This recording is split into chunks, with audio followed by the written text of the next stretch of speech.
தமிழ் சினிமாவின் ஒரு உலக பேரடையாளம் ஏவிஎம் நிறுவனம் ஐயா மெய்யப்ப செட்டியார் அவர்கள் காரைக்குடியில தன்னுடைய திரை வாழ்க்கையை தொடங்கி சரஸ்வதி ஸ்டோர்ஸ் அப்படிங்கிற ஒரு இசைவட்டு நிறுவனத்தை உருவாக்கி அங்கேயே காரைக்குடி செட்டிநாடு ஸ்டுடியோன்னு ஒரு ஸ்டுடியோவை உருவாக்கி அல்லி அர்ஜுனாங்கிற ஒரு திரைப்படத்தை தொடங்கி அதுக்கப்புறம் 1945களுக்கு பிறகு சென்னைக்கு வந்து இந்த இடத்துல ஒரு பிரம்மாண்டமான ஒரு திரைப்பட நகரத்தை உருவாக்கி ஏவிஎம் ஸ்டுடியோங்கிற நகரத்தை உருவாக்கி நூற்றுக்கணக்கான படங்களை எடுத்து அந்த படங்கள்லாம் தமிழ் சினிமாவினுடைய பேர் அடையாளமாக இந்தியாவில் இருக்கிற அனைத்து மொழிகளிலும் படைப்பு செஞ்சு அவருக்கு ஒரு பெருந்துணையாக ஐயா ஏவிஎம் சரவணன் அவர்கள்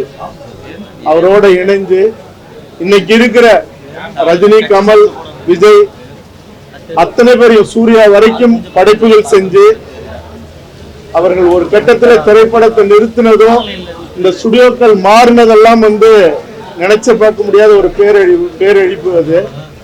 அதாவது இன்னைக்கு ஒரு மூத்த கலைஞனாக ஒரு திரைப்பட தயாரிப்பாளராக இருந்து அவர் நம்மளை விட்டு பிரிஞ்சிருக்காரு. எண்ணற்ற இந்தியாவில் இருக்கிற திரை நட்சத்திரங்கள் இங்க இருந்து உருவாகினாங்க. இன்னைக்கெல்லாம் எல்லா வாகனமும் இந்த பக்கம் போகுது.